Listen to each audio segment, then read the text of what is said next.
All right, everybody, welcome to day four. So this is the last day of this week. You are going to be taking a quiz based off of what we did yesterday and the previous days. So you're going to open this up that will have up on the screen right here, the Nile Basin. Okay, put in your name, hit next. All right, so the directions. Answer these questions using the graph that you completed yesterday.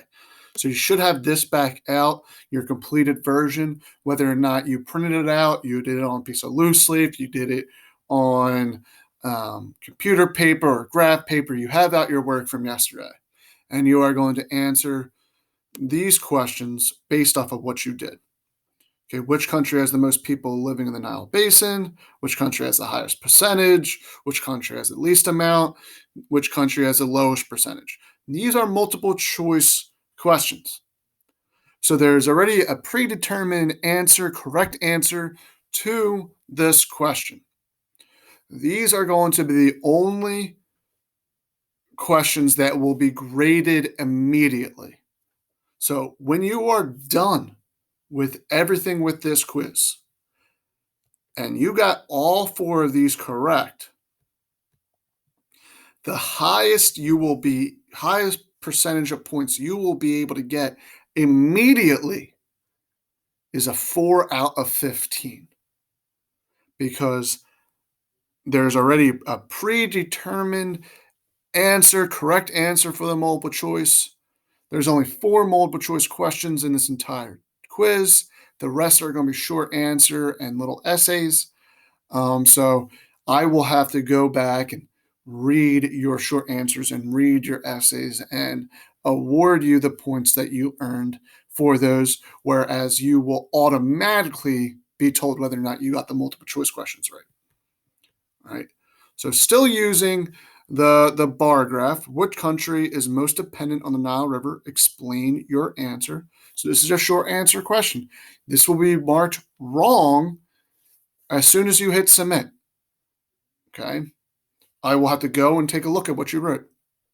Which country is least dependent on the Nile River? Why? Explain your answers. So taking a look at what you drew for your bar graphs, which is the most dependent, which is the least dependent? Is it, who has the most people? Okay, this is that what makes it the most or least dependent? Or is it the percentage of the population? Is that what makes it the most or least dependent? Or is it some sort of combination of the two? And so you use your work from yesterday to answer these questions right here. And there are 6 of them. 1, 2, 3, 4, 5, 6. Okay, once you are done, you are going to hit next. All right, the next page, and this is the last section, it's critical thinking, analyzing data. All right, so you have this bar graph.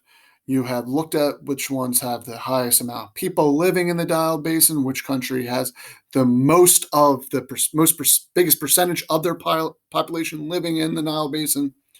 Okay, you have made a determination of which country is the most dependent and the most non-dependent on the Nile River. All right, and now you're going to be analyzing this data, making assertions, opinions on what the data tells you. All right, so there is not necessarily a right or wrong answer here, as long as you support it with evidence from the graphs, evidence from the previous lessons on the Aswan High Dam. Okay, so what are the difficulties in having so many people depend on the river? What are some problems that nations might have with each other? All right, so this Aswan High Dam is built in Egypt, but the Nile River cuts through all these countries that we just looked at with this bar graph. So way back when, I believe it was on Friday of last week, you answered a question that went something along the lines of, should countries get permission or work with other countries when they are deciding to build a dam in their country, or can they just do whatever they want? Okay, what do you think are the difficulties with building this dam, knowing that it's going to impact other countries? What are these difficulties that these countries are going to have with one another? Okay. What are some ways that nations can work together to share the Nile River?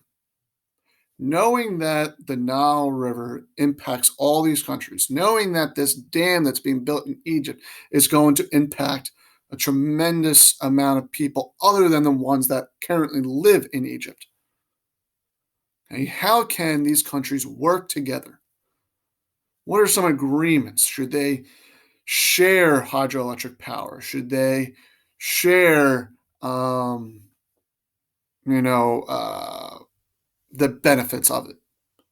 Should they split the amount of money it would cost to fix any damaging impacts of this dam?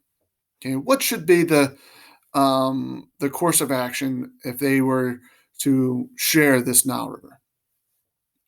All right, and then the last one: who do you think owns the Nile River? Explain. Does anybody own the Nile River? Does the fact that Egypt has 68 million people living in the Nile Basin, 95% of its population lives in the Nile Basin, give them more ownership over the Nile River than a country like the Congo or Uganda? Uganda doesn't have as many people living in the Nile Basin, but 100% of their population live in the Nile Basin. So 100% of the people that live in Uganda are impacted by the Nile Basin. Okay, but there's just simply not as many people that live in Uganda as there are that live in Egypt. Okay, does one country have ownership rights over the other? Are there a few that have ownership rights more than the others? Or does nobody own it?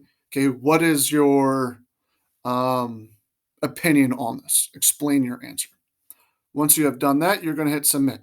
Okay, notice the point totals here: 2 points, 2 points, 3 points. So make sure that you are doing everything in your power to earn these points. All right, once you're done, you're going to hit submit and you are done for this week. If you have done everything for this week and you haven't heard from me about the assignments for last week, you can put your feet up for Friday. I will see you later.